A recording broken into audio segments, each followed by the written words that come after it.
Assalamualaikum warahmatullahi wabarakatuh. Salam sejahtera untuk kita semua. Rahayu, Namaste, Om Swastiastu, Namo Buddhaya, salam kebajikan dan sehat untuk kita semua. Kita akan membedah apa makna hakikat Isra Mi'raj yang nanti mudah-mudahan bisa teraktualisasi di dalam kehidupan kita sehari-hari. Tidak berpanjang lebar, kita udah kangen banget nih dengar apa yang mau disampaikan oleh Ayah Guru. Kepada Ayah Guru dipersilahkan. Silahkan. Bismillahirrahmanirrahim. Assalamualaikum warahmatullahi wabarakatuh.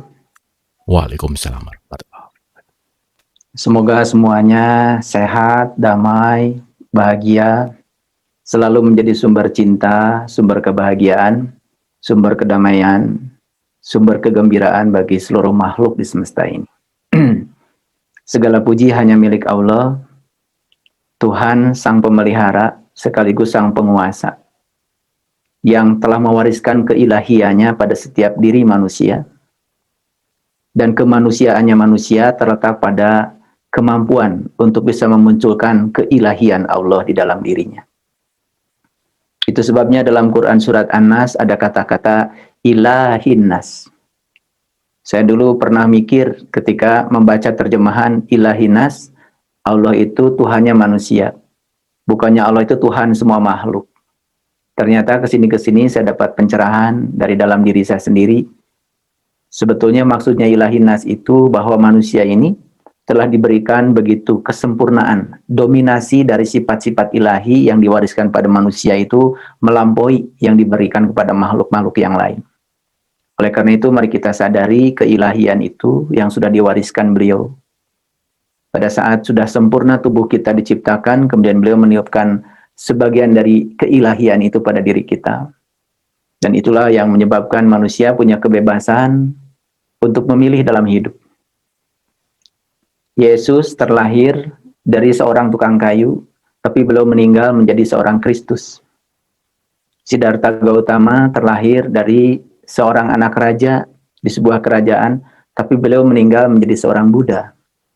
Nabi Muhammad terlahir sebagai yatim piatu di tengah kejahiliahan bangsa Arab saat itu, tapi beliau kemudian meninggal sebagai rasul. Jadi artinya manusia ini punya kebebasan untuk menjadi siapa. Kalau katak, lahir jadi katak, paling juga nanti jadi pemuda katak. Paling juga nanti jadi janda katak. Ntar aja mati, tetap aja katak. Tapi manusia itu kan punya kebebasan untuk memilih ingin menjadi siapa. Kalau kita lahir dalam keadaan miskin, jelas yang salah adalah yang melahirkan. Tetapi kalau kita mati dalam keadaan miskin, jelas itu salah kita. Kalau kita lahir dalam keadaan tidak berdaya, ya itu jelas salah yang melahirkan. Tetapi kalau kita kemudian mati dalam keadaan tidak berdaya, dalam keadaan tidak sadar, jelas itu adalah kesalahan kita. Kita mengkreasi kehidupan, gambar hidup yang kita kreasi berdasarkan kebebasan yang diberikan kepada kita sendiri. Oleh karena itu, saya ingin mengajak malam ini sebelum kita akan berselancar lebih dalam tentang hakikat Isra Mi'raj. Karena baru malam ini saya berbicara pakai judul. Biasanya nggak pakai judul. Ini gara-gara Kang Abu aja pengen pakai judul. Karena hari ini bertepatan dengan Isra Mi'raj, lalu dikasih judul. Judulnya juga mentereng, hakikat Isra Mi'raj. Jadi yang akan saya bicarakan bukan syariat Isra Mi'raj ya. Tolong dipahami hakikat. Jadi hakikat itu berarti kita akan mencari makna sedalam-dalamnya apa yang kita lakukan secara kontekstual dalam kekinian yang menyebabkan kita bisa menjadi pelaku. Karena selama ini kita hanya jadi pengamat saja. Kalau jadi pengamat itu ya cuma mengamati saja. Jadi kita tidak akan pernah learning to do, tidak pernah learning to be, tidak akan pernah membangun karakter. Oleh karena itu saya mengajak kita semua, mari kita syukuri keilahian yang diwariskan Allah pada kita. Mari kita puji Dia bersama-sama membaca hamdalah. Alhamdulillahirrabbilalamin. Segala puji hanya milik Allah, Tuhan Sang Keberadaan, Sang Jantung semesta dari seluruh kehidupan. Saya mengajak kita semua, marilah kita heningkan batin kita, kita buka pikiran kita untuk kehadiran pengetahuan sejati yang sebentar lagi akan dialirkan kepada masing-masing diri kita. Semoga pengetahuan ini tidak terjadi konflik dalam diri kita, tapi kita akan menjadi semakin termotivasi untuk menjadi seorang Bani Israel. Saya sering kali mengatakan kata Bani Israel di ruang virtual ini. Dan sekali lagi saya ingatkan kepada yang baru bergabung, Bani Israel itu artinya Bani Isra dan Eli. Bani itu adalah kaum, bisa perorangan, bisa kelompok. Isra itu artinya berjalan, dan Eli itu artinya adalah Tuhan. Jadi Bani Israel itu adalah seseorang yang sedang melakukan perjalanan menuju Tuhan. Oleh karena itu, mari kita awali perjalanan berselancar menuju Tuhan ini bersama-sama memohon ridho dan berkahnya. Biarkan sang kecerdasan semesta menghadiri dan menggetarkan seluruh energi dalam diri kita. Biarkan seluruh materi dalam tubuh kita malam ini bertransformasi menjadi energi. Kita sapa asmanya dengan kelembutan dan cinta seraya membaca basmalah. Bismillahirrahmanirrahim. Jadi saya akan bicara tentang hakikat, tidak berbicara syariat. Walaupun demikian saya akan mengajak kita semua berpikir. Mikir aja dulu, sejenak. Jarak antara Mekah dengan Yerusalem itu 1.500 km. Saya pernah jalan dari Beijing ke Xi'anbei, ya, itu pas 1.500 km. Pakai kereta api cepat 350 km per jam. Jadi kalau jarak dari Mekah ke Yerusalem di peta itu 1.500 km. Jadi kalau kita menggunakan pesawat tercepat, ya pernah Amerika menciptakan pesawat Challenger, pesawat Columbia dengan kecepatan 20.000 km per jam. Kalau dirubah ke dalam detik sekitar 5,6 km per detik. Jadi dalam 1 detik dia bisa mencapai 5,6 km. Kalau menggunakan pesawat tercepat saja, gampang ya rumusnya. Berapa waktu yang dibutuhkan dari Mekah menuju Yerusalem kalau pakai pesawat tercepat? Berarti tinggal 1.500 dibagi 5,6 km per detik. Akan didapat sekitar 4,5 menit ya kalau dihitung. Nah, kalau menggunakan pesawat dengan kecepatan sama dengan kecepatan cahaya. Cahaya itu kecepatannya 300.000 km per detik. Jadi kalau jarak 1.500 kilo dibagi dengan 300.000 ya, kilometer per detik, itu dapatnya 0,05 detik. 1 detik itu cuma segini, tek, itu 1 detik. Nah, 0,05 detik. Jadi waktu yang dibutuhkan, ya kalau pakai pesawat yang sama dengan kecepatan cahaya saja, itu 0,05 detik. Bisa dibayangkan ya secara fisik, ya kalau kita melakukan perjalanan dengan kecepatan seperti itu, bisa dibayangkan seperti apa. Artinya ada hukum-hukum fisika ya, yang mungkin akan terlanggar di situ. Oleh karena itu saya tidak akan berbicara secara syariat, ya. Yang selama ini sudah menjadi dongeng, yang selama ini sudah menjadi cerita kesusastraan, biarkan saja itu sesuai dengan keyakinan masing-masing. Tapi saya izinkan untuk mengambil makna dari setiap cerita-cerita itu, terutama cerita yang ada dasarnya, yang ada fakta-faktanya yang bisa kita gali. Oleh karena itu saya mengajak kita semua, mari kita melihat ke sini semua, melihat ke sini semua. Jangan keluar dari diri kita sendiri. Saya mengajak semua ke sini. Mengajak semua ke sini karena sesungguhnya perjalanan ya kepada Allah itu adalah perjalanan meniti ke dalam diri. Karena padang Arafah, padang pengenalan yang sebenarnya tidak di luar diri kita, ada di dalam diri kita. Allah itu di dalam Quran surat An-Nas ya mengatakan kepada kita, "Kul malikin nas." Maliki itu artinya penguasa. Yang namanya penguasa itu pasti ingin selalu dekat dengan yang dikuasainya. Itu catat ya. Allah itu maha kuasa, dan kuasanya Allah itu, cara Allah menguasainya itu adalah ingin dekat dengan yang dikuasainya. Makanya cara Allah menerapkan kemahakuasaannya kepada manusia, maka beliau kemudian menginfokan kepada kita, aku lebih dekat kepadamu melampaui dekatnya urat nadi lehermu. Bahkan Allah mengatakan, aku bersamamu dimanapun kamu berada. Itulah cara Sang Maha Kuasa untuk menguasai yang dikuasainya. Makanya beliau menyebut dirinya Malikin Nas. Aku penguasa seluruh manusia. Jadi keren sekali sebetulnya. Kalau dalam sholat kita baca Malikin Nas, rasakan bahwa dia sang penguasa sedang menguasai kita. Jantung kita tidak dikuasai kita. Dia berdetak oleh kemahakuasaannya. Paru-paru kita tidak dikuasai kita. Tadi pagi saya bertanya kepada para sahabat yang datang di pesantren. Kalau kalian itu menafkahi anak istri, saya bilang, apakah kalian itu memelihara keluarga? Semuanya jawabannya dengan sombong mengatakan, iya, saya memeliharanya. Subhanallah, luar biasa. Saya bilang, kalian sombong sekali. Kalian tuh menafkahi, bukan memelihara. Yang memelihara ya Allah. Dialah ya kul a'udzu birabbin nas. Yang memelihara dia. Bagaimana Anda kan tidak turut campur ya, mengubah karbohidrat menjadi daging, karbohidrat menjadi darah, protein menjadi menjadi tulang, ya dan lain-lain. Anda tidak turut campur. Anda cuma ngasih makan saja, setelah itu selesai. Dan tugas berikutnya kan sang pemelihara yang bekerja. Sombong sekali saya bilang Anda bilang sang pemelihara. Dia adalah sang pemelihara Allah. Makanya mohon maaf saya kasih ilustrasi sedikit, seorang penguasa yang tidak mau dekat dengan rakyatnya, pasti tidak akan dicintai rakyatnya. Jadi bagaimana kita tidak mencintai Allah? Karena Allah itu sang penguasa yang tunggal. Karena beliau itu bukan sekedar menyebut dirinya sang maha kuasa, tetapi beliau itu dekat dengan yang dikuasainya. Bahkan beliau itu tidak pernah satu detik pun meninggalkan kita. Mari kita sadari itu. Dengan kejujuran, makanya saya mengajak, mari kita meniti ke dalam diri. Mari kita lihat ke sini, jangan keluar dari diri kita sendiri. Nah, jadi berkenaan dengan hakikat Isra Mi'raj. Jadi hakikat itu berarti hakiki. Hakiki itu ya jelas ya. Kita berbicara yang sebenarnya, bukan berbicara simbolik. Kemudian Isra. Kata-kata Isra ini ya bagi yang masih asing dengan bahasa Arab, Isra itu artinya perjalanan. Jadi kata-kata Isra ada di Quran, ya di Quran surat Al-Isra, nomor suratnya nomor 17. Nah, kenapa Quran surat Al-Isra kok 17 simetri dengan jumlah rakaat sholat? Saya kira seorang Nabi Muhammad yang setiap gerak kehidupannya in huwa illa wahyu yuha, yang selalu dibimbing oleh wahyu, tidak mungkin ada sesuatu yang kebetulan. Kenapa 17 rakaat kok simetri dengan 17 nomor 17 Quran surat Al-Isra? Sampai-sampai Nabi Muhammad mengatakan as-sholatu mi'rajul mu'minin. Salat itu mi'rajnya orang yang beriman. Itu kan perlu dielaborasi, perlu kita dalami. Apa sih kata-kata yang disampaikan beliau itu jangan kemudian diulang-ulang oleh kita. Apa pesannya?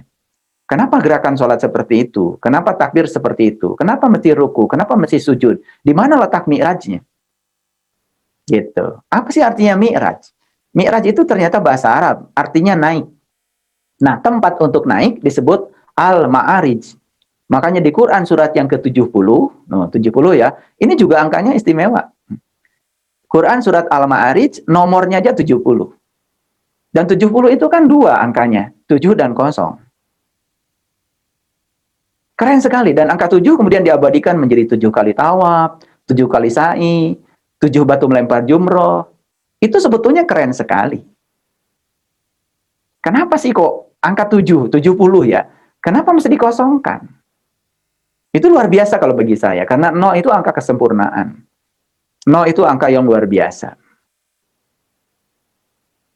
Jadi Al-Ma'arij itu adalah tempat naik. Nah, Mi'raj sendiri artinya adalah naik. Tapi kata-kata Mi'raj tidak ditemukan secara utuh di Quran. Kata-kata Mi'raj dapat kita temukan dalam kesusastraan Arab. Jadi kalau kita belajar tentang kesusastraan Arab, itu ada kata-kata Mi'raj secara utuh. Kalau di Quran adanya Al-Ma'arij. Jadi Al-Ma'arij itu tempat naik.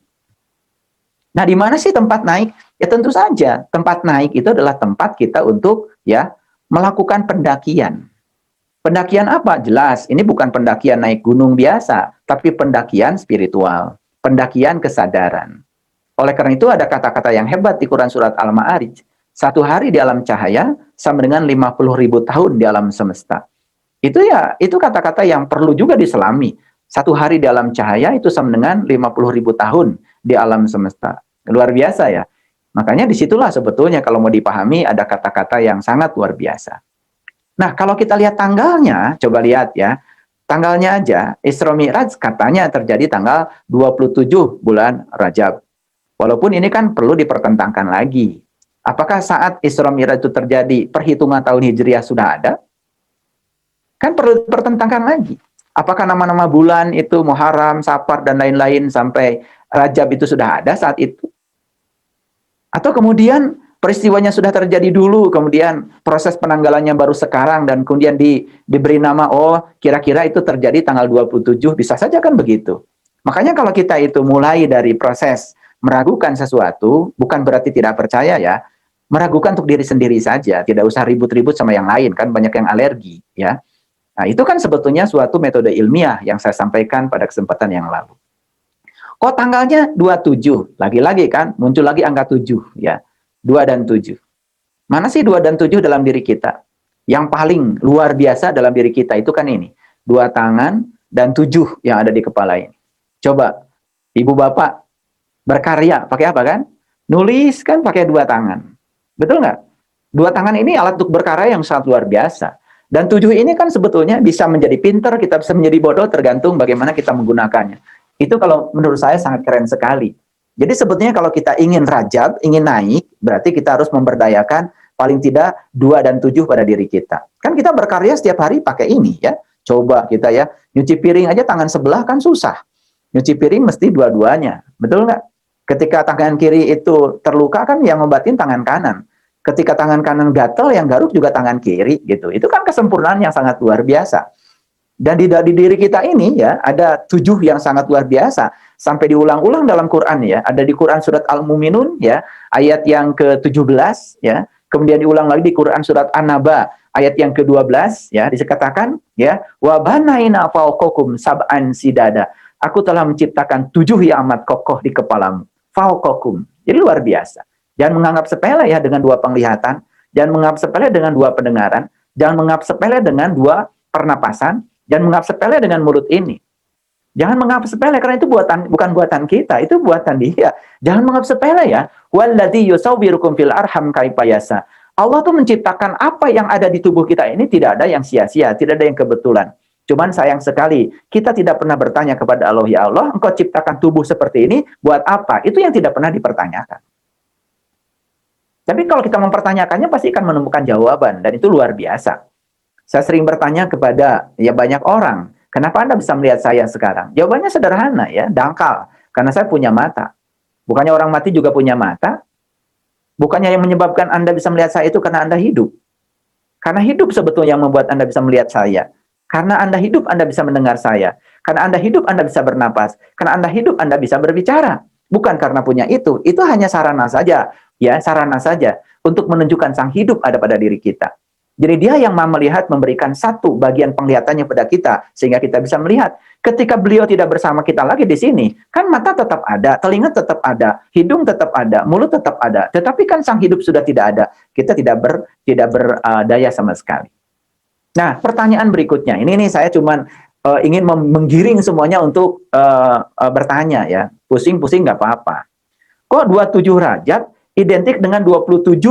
Ya, yang sering disampaikan kan, kalau sholat berjamaah 27 derajat pahalanya gitu. Kenapa sih kok 27 Rajab ini kok ada kesimetrian dengan 27 rakaat 27 pahala katanya dalam sholat berjamaah? Kalau saya melihat ya bukan lagi masalah pahala ya, tetapi angka 27 itu angka keramat. Jadi sebenarnya jamaah ini bukan sekedar antara manusia dengan manusia. Kata yang paling penting itu bagaimana kita jamaah dengan Allah. Bagaimana kita merasakan kejamaahan kita dengan Allah. Bagaimana kita merasakan kemanunggalan, kehadiran Beliau setiap saat dalam diri kita. Itu lebih jamaah daripada jamaah sekedar kumpulnya manusia yang masing-masing justru merasa keterpisahan dengan Allah. Bagi saya orang berkumpul di masjid tetapi masing-masing ngurusi urusan sendiri, itu nggak jamaah secara hakikat ya. Syariatnya ya jamaah. Karena kita bicara hakikat, ayo kita bicara hakikat ya. Bicara hakikinya gitu. Bicara kebenarannya gitu. Coba ya, lihat orang yang berjamaah setiap saat dengan Allah. Pasti tidak cemas, tidak khawatir, ya. Pasti dia merasa damai. Karena apa? Karena kalau sudah jamaah dengan Allah, keilahian sudah meliputi dirinya. Maka timbullah cinta kasih, ulas asih, perhatian, kepedulian, kan seperti itu. Oleh karena itu hidup tidak perlu religius kalau menurut saya. Belajar memperlakukan orang lain seperti kita yang diperlakukan, itu sudah luar biasa kalau bagi saya. Tidak usah religius lah, apalagi pakai tanda, pakai atribut macam-macam. Coba belajar memperlakukan orang lain seperti kita yang diperlakukan. Itu sudah luar biasa. Belajar mengungkapkan cinta daripada sekedar memaksakan cinta, itu sudah luar biasa. Nah, jadi angka-angka itu kan perlu kita selami.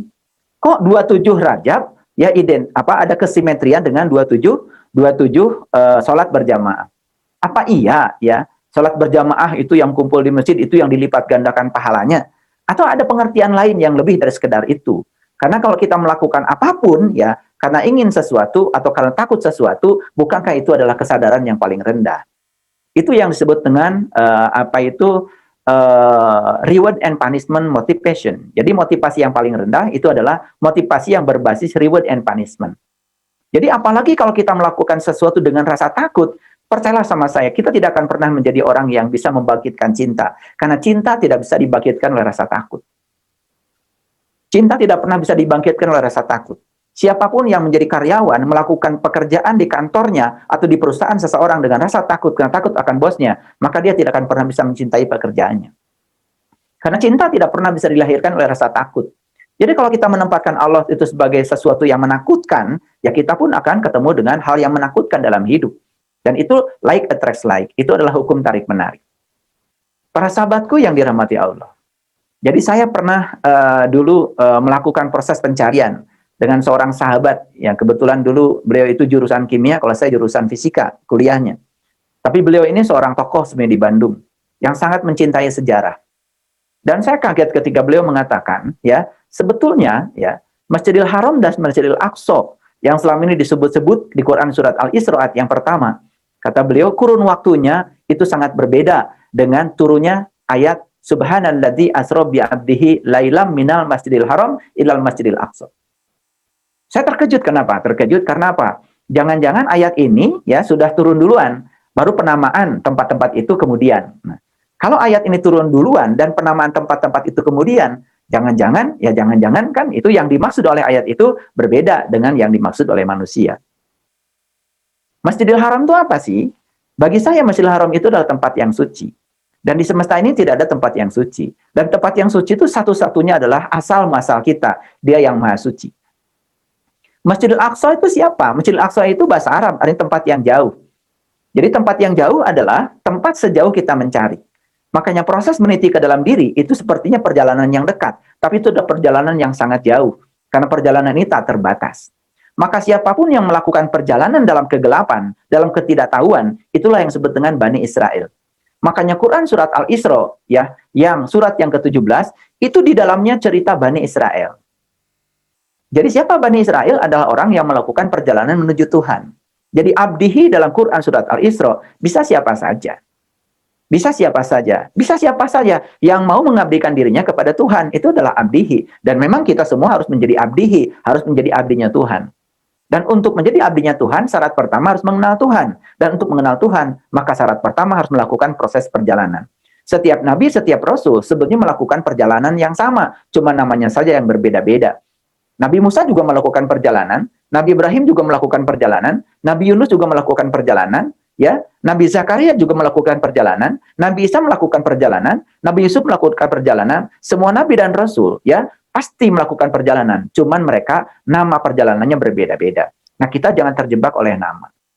Jadi artinya yang melakukan perjalanan menuju Tuhan itu sebetulnya adalah setiap abdihi, setiap hambanya.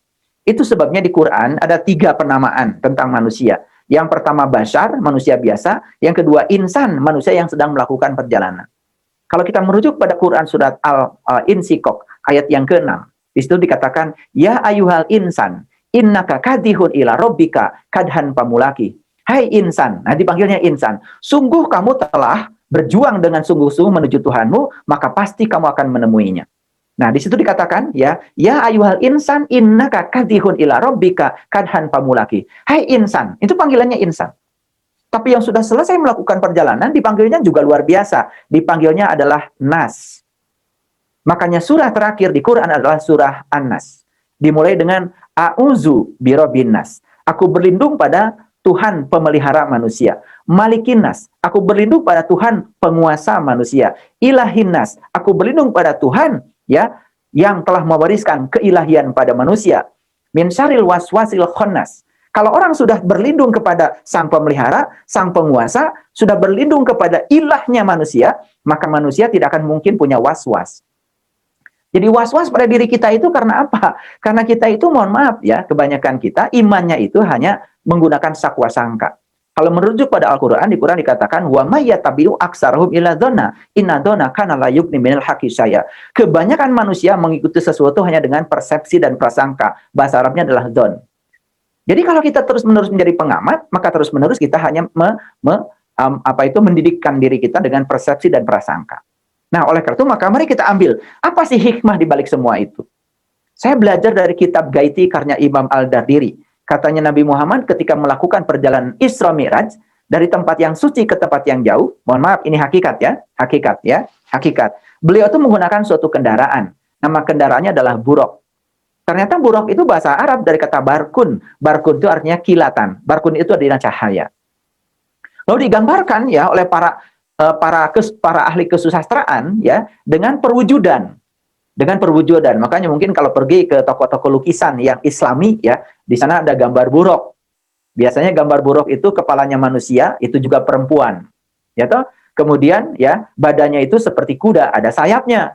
Nah, kemudian ada kakinya 4 dan ada ekornya. Nah, sebetulnya banyak yang menangkap, yang dangkal itu seakan-akan Rasulullah itu melakukan perjalanan secara fisik menggunakan kendaraan itu. Padahal yang saya baca di kitab Gaiti karya Imam Ad-Dariri itu adalah simbolis. Kenapa ya? Buruk itu kepalanya manusia, tetapi dari sini ke bawah itu adalah binatang. Itu artinya manusia itu dari sini ke atas nih. Manusia ini dari sini ke atas nih, dari sini ke atas. Dari sini ke bawah sebenarnya sama saja dengan binatang, hanya untuk ya proses perkembangan biak ya dan alat reproduksi. Jadi derajat manusia itu sebenarnya dari sini ke atas. Makanya investasi manusia harusnya dari sini ke atas, bukan dari sini ke bawah. Makanya investasinya dari sini ke atas, insya Allah rajab.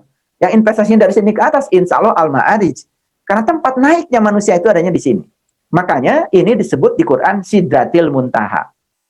Sayang sekali kata-kata Sidratil Muntaha juga dipahami secara keliru. Karena Sidratul Muntaha itu selalu mengacu kepada satu tempat yang jauh di tempat sana. Padahal Sidrah itu artinya sadar, Al-Muntaha itu artinya puncak. Jadi Sidrah Al-Muntaha adalah puncak kesadaran. Mari kita lihat hakikatnya. Mari lihat ke sini. Coba, puncak kesadarannya manusia di mana?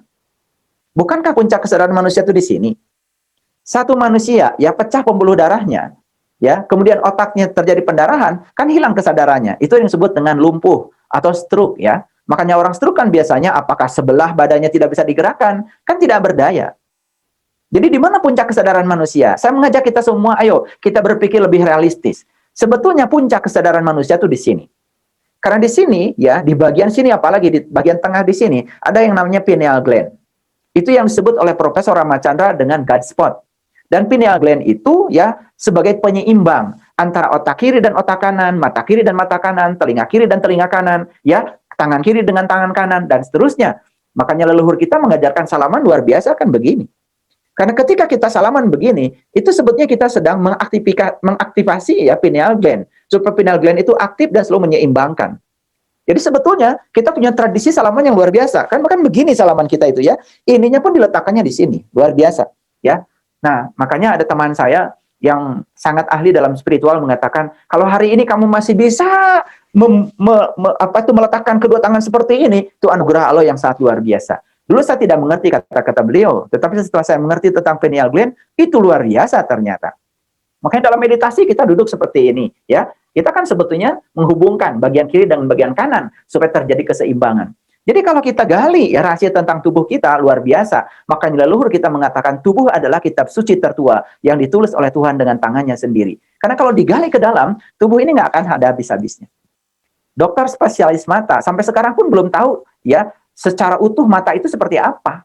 Karena makin digali juga makin tidak tahu. Makanya ahli itu artinya tahu banyak dari hal yang sedikit. Kalau tahu sedikit dari hal yang banyak itu bukan ahli ya. Makanya kebanyakan kita ini tahu sedikit dari hal yang banyak, tetapi ngomongnya udah banyak.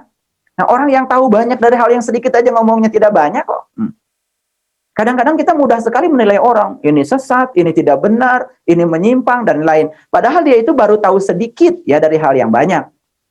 Nah, orang itu sudah tahu banyak kok dari hal yang sedikit ya. Kemudian dinilai orang-orang yang tahu sedikit dari hal yang banyak. Bagaimana? Anda tidak ahli kok. Sampai ada yang nanyakan sama saya, ya, Ustadz Saiful itu sudah punya sertifikat nggak? Aduh, siapa yang mau mensertifikasi saya? Apakah sudah ada badan dunia gitu yang punya keahlian yang sangat spesifik pada tiap orang? Spiritualitas itu kan sebetulnya kebenaran yang bersifat subjektif. Siapa yang mau ngasih sertifikat pada saya? Siapa yang mau ngasih sertifikat kayak sama Kang Abu? Gimana ujiannya? Kebenaran itu kan bersifat subjektif, apalagi kebenaran spiritual. Beda dengan kebenaran yang bersifat objektif. Saya sekolah ya, kalau sekolah saya diwisuda, saya dapat sertifikat karena kebenarannya bersifat objektif dan bisa diakui karena orang mengalami hal yang sama. Tapi agama spiritual kan kebenaran yang bersifat subjektif. Harusnya untuk kebenaran yang bersifat subjektif, ya upaya kita lebih keras daripada mencari kebenaran yang objektif.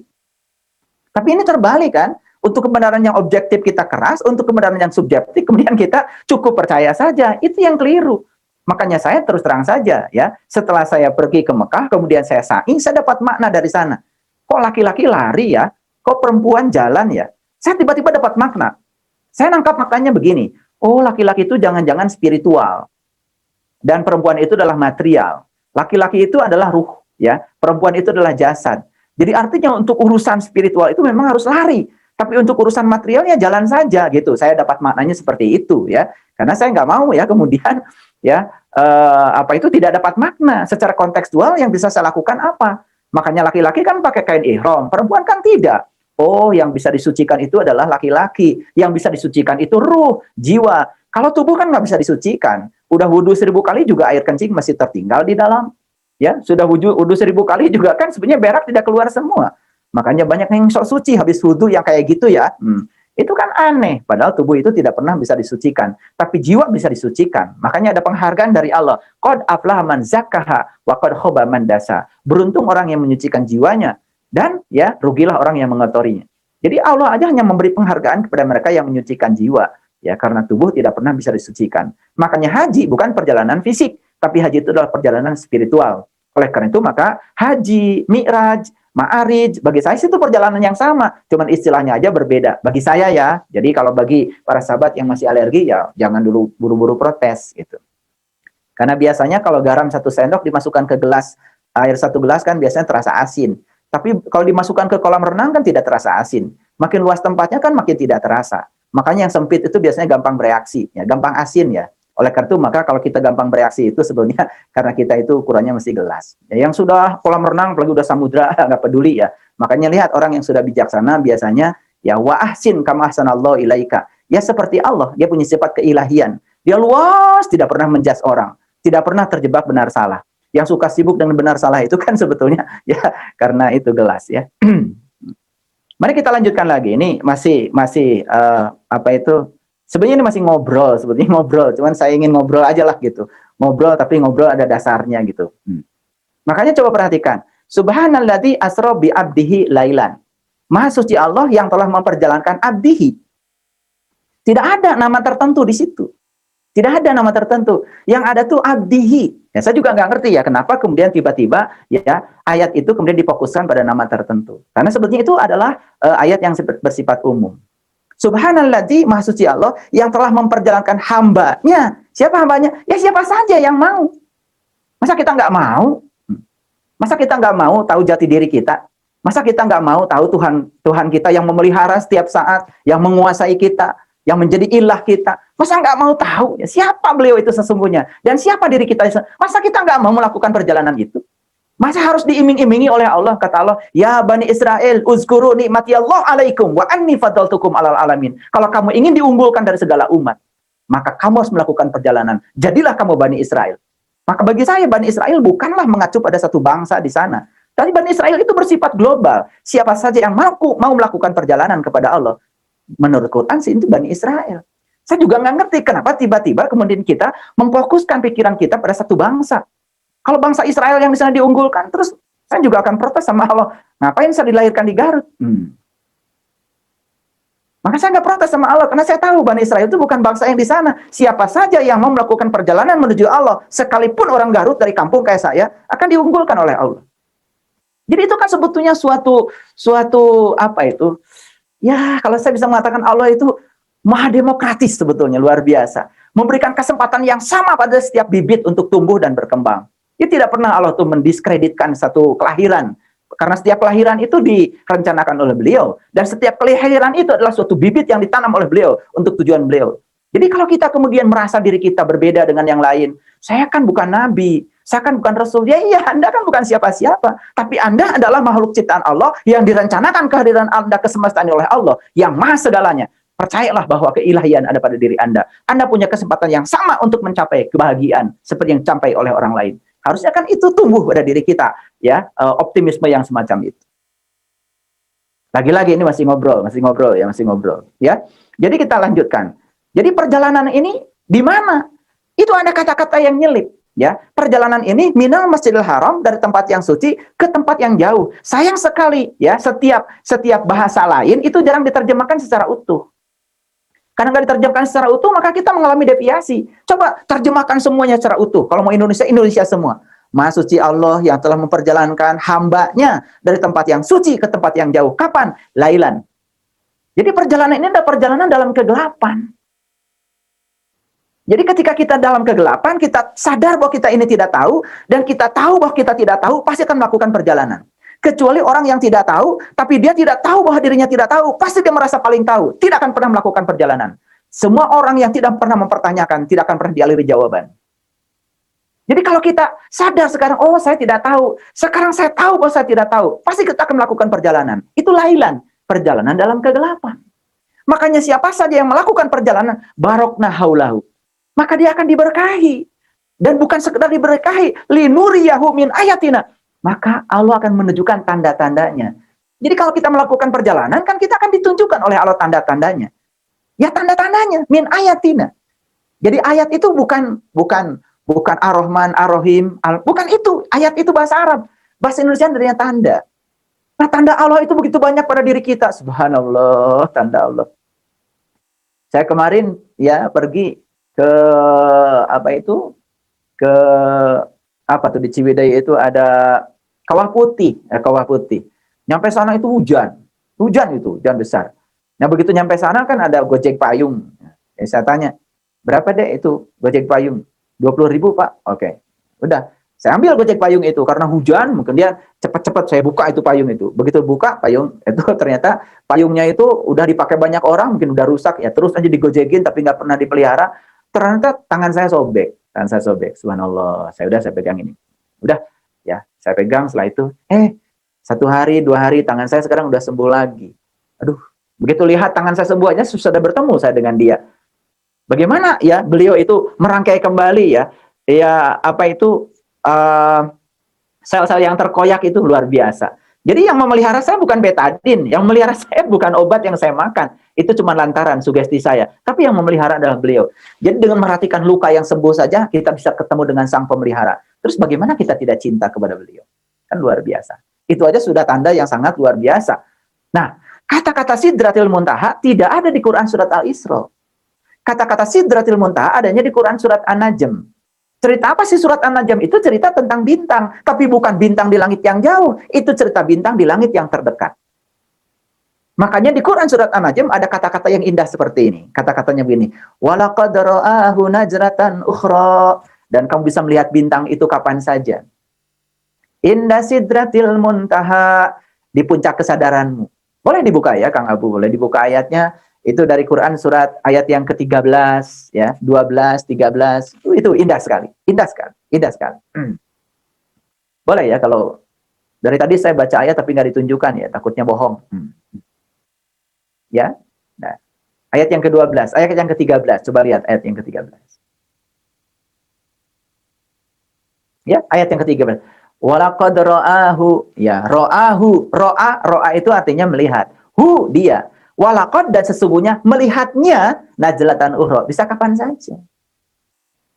Kan sebenarnya kita melihat bintang tidak bisa kapan saja. Siang hari nggak bisa lihat bintang. Tapi ayat ini mengatakan melihat bintang itu bisa kapan saja loh. Jelas bukan bintang yang itu. Jadi sebetulnya tubuh kita dihiasi oleh bintang sebetulnya. Cuman banyak yang tidak tahu, dikiranya tubuh itu kegelapan. Makanya dalam tradisi Nasrani kan sebenarnya ada pohon Natal. Pohon Natal kan dihiasi bintang. Itu sebenarnya gambaran. Dalam tradisi Islam ada yang namanya pohon zaitun, ya, dinyatakan dalam Quran surat An-Nur ayat 35. Zaitunatil la syarqiyah wala gharbiyah. Beda terminologi saja, beda istilah saja, tetapi hakikatnya sama. Cuman karena dari awal kita sudah tidak mencari persamaan, yang dicari perbedaan, ya kita tidak akan ketemu persamaan. Yang ada itu cuma terus aja mempermasalahkan perbedaan. Itu namanya penyakit kulit. Nah, di mana melihat bintang itu? Coba lanjutkan. Kan itu, indah sidratil muntaha, di puncak kesadaran. Sayang sekali ini tidak diterjemahkan lagi. Yaitu dibiarkan aja sidratil muntaha. Lalu setiap orang kemudian ya berpikir masing-masing, apalagi yang tidak punya kemampuan bahasa Arab. Jadi melihat bintang itu di mana? Di sidratil muntaha, di puncak kesadaran. Apa sih puncak kesadaran? Nah itu, ketika kita memasuki dimensi keilahian kita menyatu dengan diri sejati kita, ketika kita bisa mengistirahatkan pikiran kita, Ya disitulah.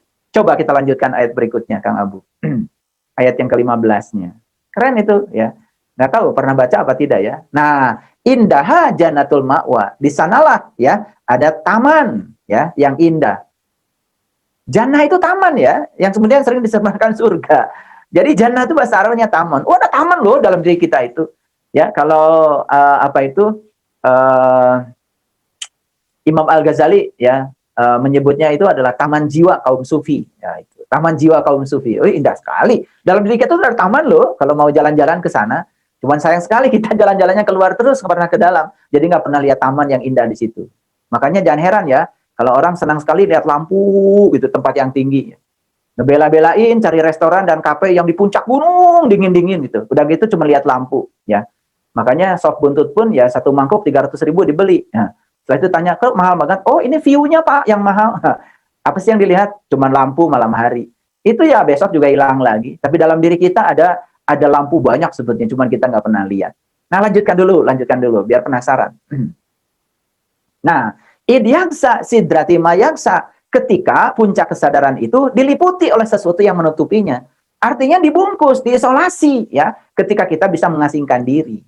Maka itulah yang disebut dengan ujlah, itu yang disebut dengan i'tikaf, itu yang disebut dengan muraqabah, itu yang disebut dengan ya muhasabah itu. Makanya Rasulullah juga mengasingkan diri ya ke Gua Hiro selama 15 tahun. Itu dalam rangka idyaksa sidrati mayaksa, supaya puncak kesadarannya tidak terganggu oleh yang luar, maka diisolasi. Nah, mengisolasi diri dalam bahasa leluhur kita itu yang disebut dengan pangkur. Makanya ada yang namanya Mas Kumambang, Mijil, Sinom, Kinanti, Asmarandana, kemudian Gambuh, kemudian Durma, Dandanggula, Durma. Ada yang namanya pangkur. Nah, pangkur itu sebetulnya idyaksa sidrati mayaksa. Jadi kita belajar untuk mengisolasi diri. Nah, mengisolasi diri itu artinya ya orang marah jangan tersinggung. Itu. Orang melempar api, padamkan saja, nggak usah dikejar yang melemparnya. Itu namanya mengisolasi diri. Tapi kita jarang bisa mengisolasi diri. Yang ada itu membiarkan diri kita menjadi orang lain. Orang marah kita marah, ya orang kejam kita lebih kejam lagi, orang jahat kita jahatin lagi. Lalu setiap hari yang kita lakukan tak terasa melawan kejahatan dengan kejahatan. Makanya di Quran surat Al-Falaq ada kata-kata begini, Qul a'udzu birabbil falaq min syarri ma khalaq. Berlindunglah kepada Allah dari apa-apa yang tidak tepat ya. Jadi sebenarnya kejahatan itu kalau dilawan, maka kita pun akan menjadi jahat. Makanya kita minta perlindungan kepada Allah agar kita ya terhindar dari tindakan yang tidak tepat. Karena kalau kita melakukan tindakan yang tidak tepat, kita pun jadi jahat. Makanya kejahatan hanya bisa dihilangkan dengan cahaya. Oke, baik, kita lanjutkan lagi. Jadi tadi baru sampai pada pembahasan ya.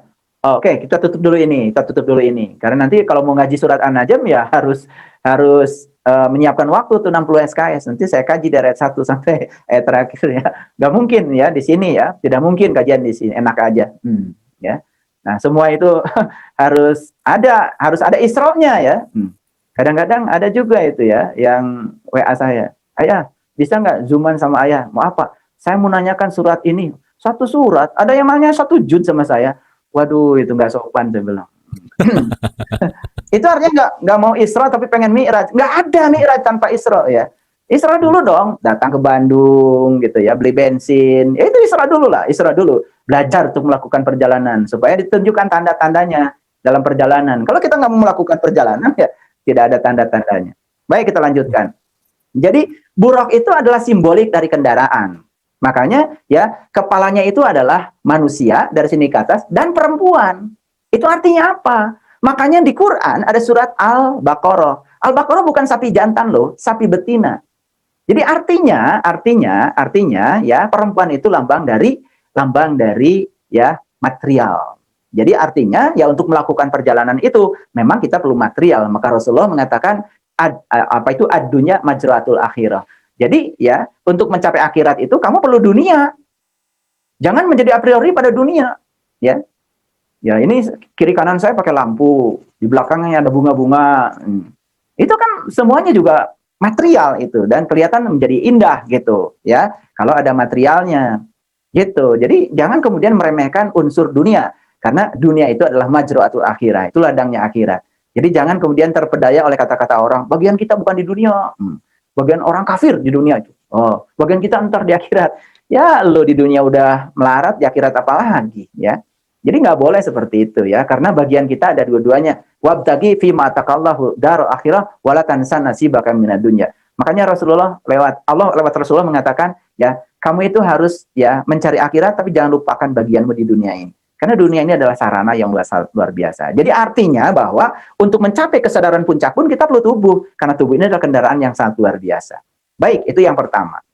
Boleh nanti dielaborasi dalam pertanyaan. Yang kedua, ya, kudanya itu ada sayapnya. Nah, ada sayapnya. Sayap itu kan lambang kecepatan. Dan itu dinyatakan di Quran surat Al-Imran ayat 49 dan sudah saya ulang-ulang sebetulnya. Sudah saya ulang-ulang ya, mungkin udah pada ingat ya saking seringnya saya bicara. Ya, Al-Imran ayat 49. Jadi di situ ada terjadi pertemuan antara Rasul dengan Bani Israel. Dan kemudian Rasul menawarkan, aku akan jadikan kamu jadi burung loh, gitu. Kalau nggak percaya kita buka deh ayatnya. Kita buka ayatnya, biar jelas ya, biar jelas. Nah, Ali Imran surat ketiga ya. Nah ini ya, Nah, ini sudah dikatakan ya. Dan Rasul bertemu dengan Bani Israel. Inilah pertemuan Rasul dengan Bani Israel. Pertemuan antara seorang guru ya dengan pertemuan dengan seorang pencari, kira-kira seperti itu. Sesungguhnya aku telah datang kepadamu dan membawa suatu tanda dari Tuhanmu. Nah ini Rasul mengatakan kepada Bani Israel seperti itu. Yaitu aku akan membuat untuk kamu dari tanah berbentuk burung. Dan kemudian aku akan meniupnya. Jadi sebetulnya kata-kata burung ini dinyatakan dalam Al-Quran. Maka ia menjadi seekor burung dengan seizin Allah. Dan aku menyembuhkan orang buta sejak dari lahirnya, menyembuhkan penyakit kulit, dan menyembuhkan orang yang mati kesadarannya. Jadi ketika orang itu terbang ya menuju ke puncak kesadaran, dia sembuh dari 3 penyakit. 1 penyakit buta mata kalbu maksudnya, 2 penyakit kulit ya, penyakit luar, ngerti sesuatu kulitnya aja. Yang ketiga adalah penyakit kematian kesadaran. Jadi sebetulnya Quran itu sudah menyajikan sesuatu yang luar biasa. Cuman kita karena terlalu sibuk kadang-kadang menyepelekan ayat ini. Dan ini harus dielaborasi, ini harus dialami ya, tidak bisa ya dijelaskan seperti ini. Bagaimana kita bisa bebas dari 3 penyakit ini? Tidak mungkin dengan ceramah seperti ini. Harus praktek. Baik, kita tutup dulu ayat ini. Jadi kuda itu ada sayapnya. Jadi kata-kata burung, kalau pergi ke Candi Borobudur juga sama ya. Ada burung hud-hud ya, cuman kadang-kadang kita tidak pernah membaca. Pergi ke Borobudur sibuk aja foto-foto ya, sampai nggak pernah lihat reliefnya cerita apa sih. Makanya ada yang pernah saja ke Borobudur, kemudian saya bacakan dari relief yang pertama sampai terakhir, sampai masuk ke stupa yang paling besar. Sampai di atas semuanya menangis. Saya bilang, kenapa menangis? Puluhan kali Bapak saya datang ke Borobudur. Saya cuma memperkaya foto saya aja. Saya baru hari ini katanya hati saya bergetar setelah Bapak bacakan dari relief yang pertama sampai yang terakhir. Ternyata adalah cerita perjalanan spiritual. Makanya kalau pergi ke Borobudur, relief pertama apa coba? Yang pernah ke Borobudur saya tanya di tes. Di relief pertama cerita apa coba? Sepi ya, padahal ini ada 228 ini. Saya nggak yakin, nggak pernah ke Borobudur. Nah itu nggak apa-apa. Saya bukan ngetes kok, bukan. Cuman ya itu muhasabahnya barangkali selama ini kita ke Borobudur cuma wah Borobudur gitu kan. Tapi nggak pernah dibaca pesan spiritualnya apa. Saya kasih tahu ya, di relief pertama Borobudur itu apa? Ada seorang pengemis, seorang pengemis yang mengemis kepada seorang raja. Nah ternyata itu kalau saya baca ya di dalam sejarahnya Borobudur itu secara spiritual ya seorang pengemis itu seorang pencari, seorang Bani Israel. Seorang raja itu seorang guru sebetulnya. Makanya guru itu harusnya jual mahal ya kayak raja. Harusnya. Makanya kata Nabi, jangan berikan ilmu sembarangan karena memberi ilmu kepada yang tidak butuh suatu kezaliman, tapi menahan ilmu dari yang butuh suatu kezaliman. Makanya saya juga suka bilang sama Kang Abu, ini dialog positif ini pemerhatinya banyak. Bahkan saya kemarin dapat WA dari Profesor Komarudin Hidayat. Dan ternyata beliau juga memperhatikan dialog positif. Ya. Jadi pemerhati kita alhamdulillah ini banyak ya. Subhanallah luar biasa.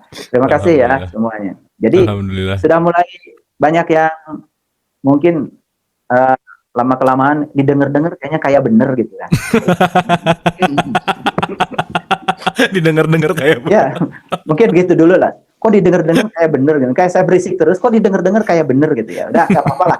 Mulai dari kayak bener aja gitu. Nggak apa-apa. Jadi artinya belajar spiritual itu, jadilah kamu seorang pengemis. Jadi jika perlu, mengemislah pada seorang guru.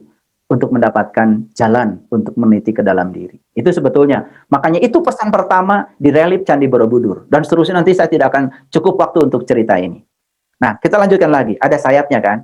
Kemudian kuda itu ada kakinya. Kakinya 4. Dan 4 itu kan sebetulnya angka keramat. Ya. Kalau dalam ajaran Islam kita harus belajar agama itu katanya harus syariatnya, torikatnya, hakikatnya, marifatnya. Itu kan pijakan. Unsur pembangun semesta juga ada 4. Ada tanah, ada air, ada api, ada udara. Sahabat Rasul juga banyak, tapi yang diabadikan cuma 4. Abu Bakar, Umar, Utsman, Ali. Makanya ada seorang kiai ya dari Banjar, namanya Kiai Haji Haderani. Beliau sengaja membuat buku judulnya Saraba 4, coba. Itu saking pentingnya angka 4 itu. Dan itu ternyata dinukil dari kitab Gaiti karya Imam Al-Dardiri tentang kendaraan yang harus kita pakai untuk meniti ke dalam diri. Nah, dalam diri kita juga ada 4 yang paling penting. 1 penglihatan, 2 pendengaran, 3 pernapasan, 4 adalah ini. Jadi jumlah jenisnya ada 4, tapi kalau dihitung lubangnya ada 7. Keren banget ya. Sifat Rasul juga ada 4, sidik, amanah, fatonah, balago. Jadi makanya disebut saraba 4 ya. Karena semuanya serba 4 gitu. Nah, itu pijakan kita. Jangan lupa, kalau kita mau terbang, harus punya pijakan. Kalau nggak punya pijakan, jadi kacau. Makanya ada orang belajar spiritual, kemudian meninggalkan agama. Ya, saya sih nggak apa-apa, tidak akan usil. Cuman jangan kemudian lari ya dari agama, cuman kemudian menciptakan fanatisme baru, tetapi kesadaran tidak meningkat. Itu yang saya maksud. Makanya saya pernah menyampaikan, oke, ya kita mau bertransisi dari agama menuju spiritual, no problem. Tapi kemudian, jangan kemudian kita udah menghancurkan perahu, padahal kita belum nyebrang kemana-mana. Nah, cuman kita menghindari disiplin-disiplin agama, kemudian sok-sok ya berada di kelompok spiritual, pada sebetulnya cuman kita nggak mau aja menjalankan disiplin agama, ya biar lebih bebas katanya. Itu namanya spiritual, itu kebebasan gitu. Akhirnya jadi nggak kemana-mana, ujung-ujungnya bikin fanatisme baru. Ya sebetulnya kita cuma lari dari satu objek ke objek yang lain, subjeknya nggak berubah. Ya cuman saya khawatir itu aja. Makanya harus mohon maaf, kita cari orang yang tepat ya, yang bisa membimbing kita secara kontinu. Karena terus terang ya, kalau tanpa pembimbingan itu sulit ya, karena pikiran itu kita tuh gampang sekali bolak-balik. Nah, yang keempat ya, kendaraan itu ada ekornya. Jadi kepalanya manusia, ada sayapnya, kakinya 4, ada ekornya. Dan ternyata bicara ekor itu ada di Quran surat At-Tur itu. Surat At-Tur itu surat yang ke-52 ayat 21. Bagus kayaknya kalau dibuka ini Kang Abu. Surat ke-52 ayat 21. Ini ayat keren nih. Dan orang-orang yang beriman dan anak cucu mereka akan mengikuti mereka dalam keimanan. Itu. Jadi ini kan akan diekori. Jadi kalau hari ini kita mendapatkan keimanan yang sungguh-sungguh, maka kita tuh menyelamatkan 2 generasi. Generasi yang akan datang kita selamatkan kalau mereka balik lagi ke sini. Ya, generasi yang ini akan diselamatkan. Karena apa? Di sini dikatakan, kalau kamu hari ini dalam keadaan iman, anak cucumu akan mengikuti kamu dalam keadaan iman. Itu keren sekali. Itu yang disebut dengan diekori. Makanya kalau kita sudah bisa terbang, ya, memanusiakan manusia dari sini ke atas, ya, kemudian menggunakan sayap untuk terbang, pijakannya kuat, maka kita insya Allah akan jadi orang yang beriman, yang akan diekori oleh anak cucu kita. Itu poinnya. Mungkin itu saja ya dari saya sebagai pendahuluannya. Seperti biasa, saya lebih suka diskusi. Terima kasih. Assalamualaikum warahmatullahi wabarakatuh. Waalaikumsalam warahmatullahi wabarakatuh. Alhamdulillah, luar biasa Pak Ayah Guru, penjelasannya super mind blowing, luar biasa, mantap. Alhamdulillah, saya rasa kita semua terperangah ya. Ini salah satu penjelasan terbaik dari Isra Mi'raj yang sangat-sangat esensial sekali gitu. Alhamdulillah. Baik, teman-teman, Ibu dan Bapak, seperti biasa kita berdiskusi, kita sama-sama belajar juga. Silahkan kalau ada yang mau bertanya, bisa langsung raise hand atau langsung chat, maupun di Zoom ataupun di YouTube.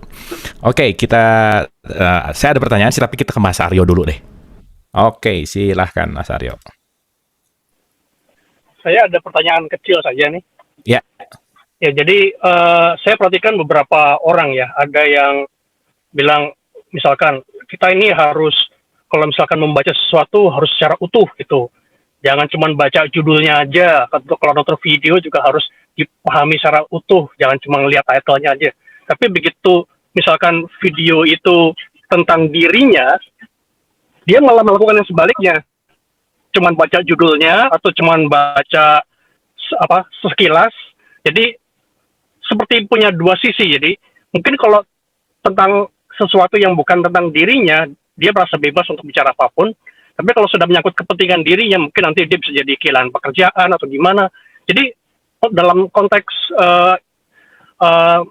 yang tema yang sekarang ini, apakah orangnya ini perlu merukan Islamic Trust tadi yang seperti disebutkan, atau mungkin lebih luas, mungkin lebih kepada lingkungannya dia, karena lingkungan juga ikut membentuk posisi dari orang ini. Jadi sebenarnya kayak gimana? Itu saya. Terima kasih. Oke, lebih kepada penilaian ya. Jadi penilaian secara keseluruhan. Iya, jadi kenapa bisa sampai ada dua sisi gitu? Jadi sebenarnya gimana gitu? Oke. Silakan Pak Saiful Karim, Bangga. Alam semesta ini tercipta dari positif dan negatif. Atom saja ada elektron, ada proton. Jadi jangan heran. Jadi semua itu adalah bagian dari cara untuk mengajarkan kesempurnaan. Tentang seseorang itu, memandang orang lain begitu mudah, tetapi memandang dirinya sendiri itu juga bagian dari karakter. Semoga saja kita doakan, semoga suatu saat dia lebih tajam memandang dirinya ketimbang memandang orang lain. Jadi ketika membaca sesuatu tentang orang utuh, tapi ketika membaca tentang diri tidak utuh. Itulah karena di dalam diri manusia itu kan tidak terlepas ada yang namanya ego. Dan kita juga tidak bisa kemudian menilai itu salah, karena kesadaran dia baru sampai di situ. Ini bukan soal salah benar, tapi nanti semesta juga punya mekanisme sendiri untuk membimbing dia, menyampaikan dia pada kesadaran-kesadaran tertentu. Kemudian, apa itu? Tadi itu, apa yang disampaikan Mas Aryo itu? Yang terakhir itu?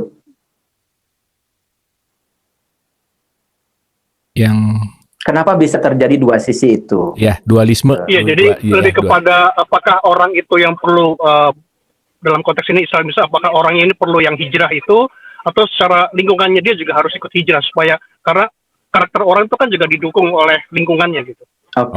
Oke. Perubahan itu tidak akan pernah terjadi dengan cara merubah keluar.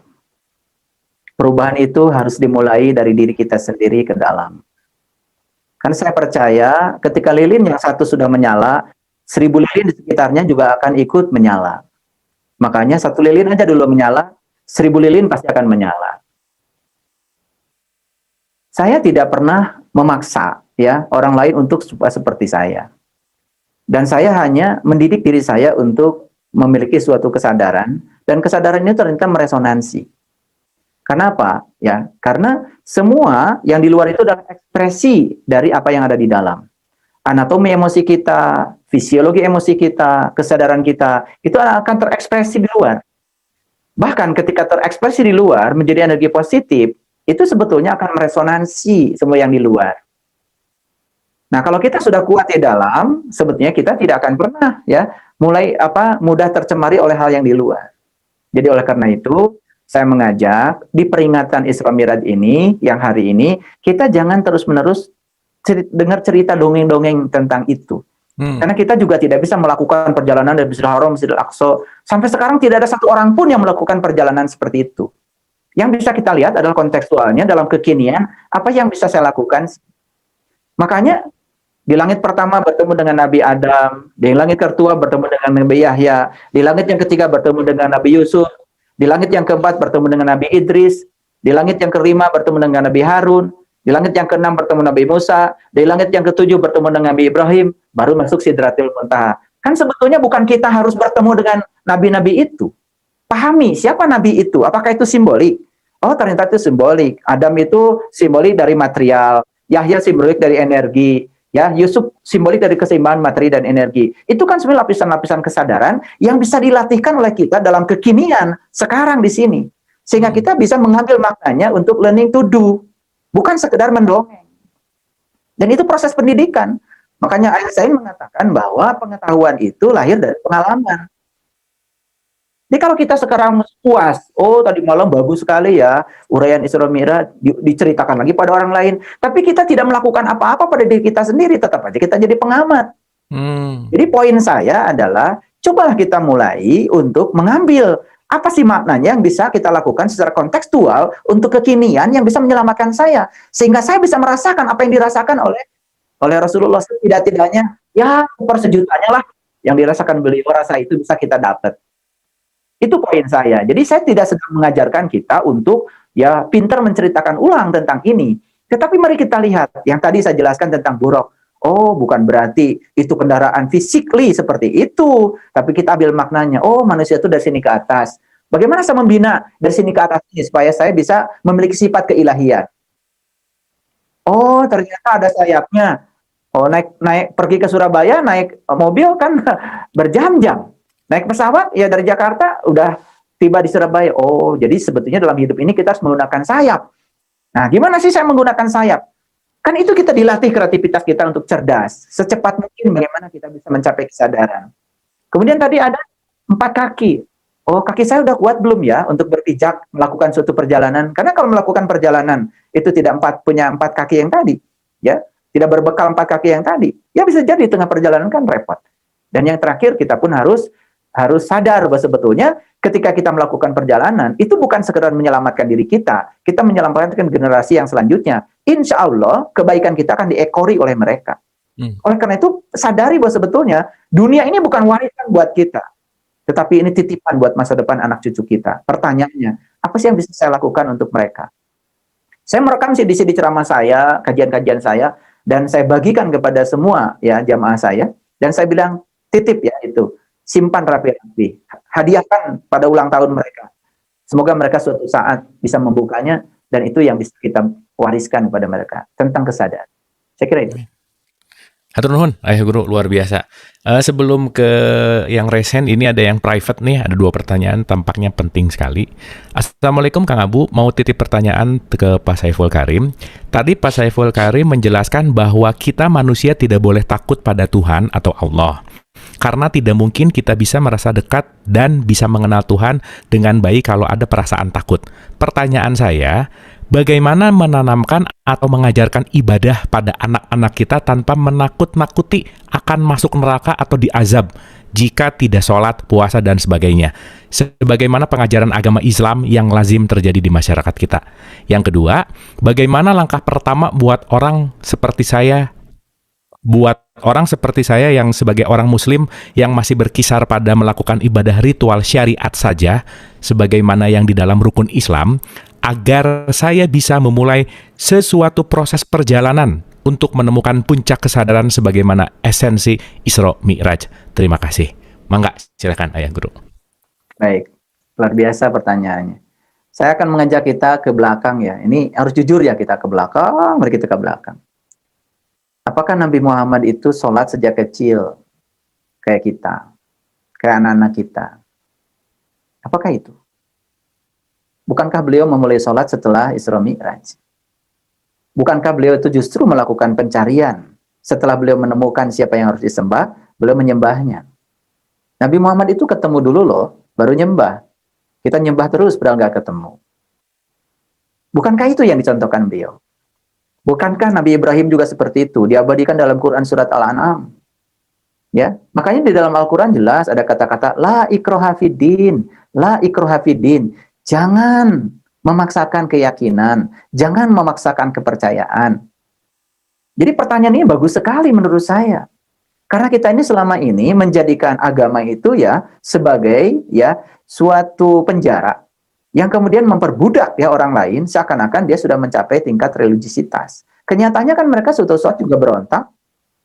Saya banyak menemukan anak-anak yang tidak puas ya ketika dari kecil ya mungkin dia nurut, disuruh sholat.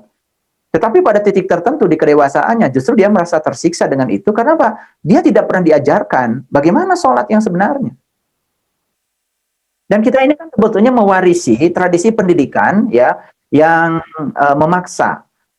Dan kemudian semua anak itu dipaksa harus seperti yang di pikiran kita. Keselamatan itu dipersepsi oleh kita. Lalu anak kita pun tidak akan pernah menjadi dirinya sendiri, ya. Makanya mereka pun mohon maaf ya, jadi hamba-hamba yang munafik, mereka melakukan itu ketika takut sama orang tua. Bukankah itu pendidikan yang tidak baik? Ya. Jadi, terus pertanyaannya bagaimana mengajarkan agama?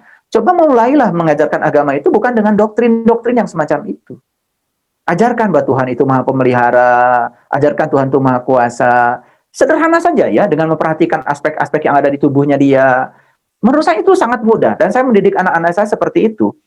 Sampai sekarang anak saya itu berbohong saja takut. gitu. Padahal saya tidak pernah menakut-nakuti. Kalau berbohong kamu masuk neraka, nggak pernah. Di rumah saya nggak ada neraka. Saya cuma mengajarkan dan saya mengajarkan dengan keteladanan yang dan saya di rumah ini, mohon maaf, saya tidak pernah menyuruh anak. Saya ke kolam aja turun sendiri. Ketika saya sudah turun ke kolam, anak saya ikut, ya mereka ya berarti ya ingin membantu. Jadi menurut saya sekarang kita harus aja untuk mereview kembali, mohon maaf ya, sistem pendidikan kita. Karena selama ini kan kita justru menciptakan keselamatan itu oleh diri kita sendiri. Ya, oh kalau dari kecil sudah rajin beribadah, besarnya sudah apa? Mohon maaf ya. Banyak sekali saya menemukan dalam riset saya, ya, anak-anak yang disekolahkan di sekolah-sekolah, mohon maaf ya, Islam terpadu atau apapun, yang kemudian didoktrin sejak dari kecil, sampai disuruh menghafalkan juz amma dan lain-lain, itu pada titik tertentu dia ingin bebas. Dan ketika dia ingin bebas, berarti sesungguhnya yang ingin bebas itu sedang diam di penjara. Sekali lagi, semua yang mendambakan kebebasan, sebenarnya dia sedang dalam penjara. Nah, jangan-jangan kemudian kita menciptakan penjara itu. Sama seperti gini, mohon maaf ya. Kalau kita mau jujur ya, apakah di zaman para nabi itu ada orang baca Quran misalkan? Bukannya Qurannya juga belum ada. Terus yang dibaca para sahabat itu sebetulnya Quran yang mana, kan begitu? Itu di Quran surat Al-Isra itu ditunjukkan loh di ayat yang ke-14. Ya. Ini masih periodenya Al-Isra, ayat ke-14 dikatakan, Iqra kitabaka, kafa binafsika al-yawma alaika hasiba. Bacalah kitabmu. Itu sebagai juru hisabmu. Mana kitab kita yang bisa dibaca? Yang paling dekat dengan kita, kitab kita adalah diri kita sendiri. Makanya tubuh ini dikatakan kitab suci yang tertua yang diciptakan Tuhan dengan tangannya sendiri. Karena ini buatan Allah, bukan buatan kita. Saya membaca dari ujung rambut sampai ujung kaki aja, tubuh saya. Nggak selesai-selesai. Buat apa? Semakin dalam kita membacanya, semakin terungkap. Sederhana saja. Saya pegang bulu alis saya. Bulu alis saya, bulu. Saya pegang rambut saya, sama-sama bulu. Tapi bulu yang ditaruh di sini dengan bulu yang ditaruh di sini, ternyata kecerdasannya luar biasa. Bulu yang di sini, ya, tidak pernah memanjang. Dan saya nggak pernah itu cukur rambut ke tukang potong. Bulu yang di sini aja punya kecerdasan sendiri. Ditempatkan di tempat yang berbeda, dia punya kecerdasan sendiri. Di situ saya mengatakan Allahu Akbar. Ternyata bulu saja itu punya kecerdasan yang luar biasa. Coba ya, bayangkan ya, kalau bulu ini sedahsyat selebat bulu ini. Bayangkan ya, mungkin kan ke mata ini akan ketutup sama bulu kita. Jadi membaca ini saja, bagi saya itu sudah bertemu dengan dia. Nah itu sebenarnya yang selama ini hilang dari kita, karena kita ngawang-ngawung ya. Kemudian kita terjebak pada doktrin-doktrin yang kemudian menawarkan halusinasi, janji-janji langit yang tidak jelas. Yang dijanjikan mereka punya, sebetulnya mereka juga ragu ketika menjanjikan itu pada orang lain.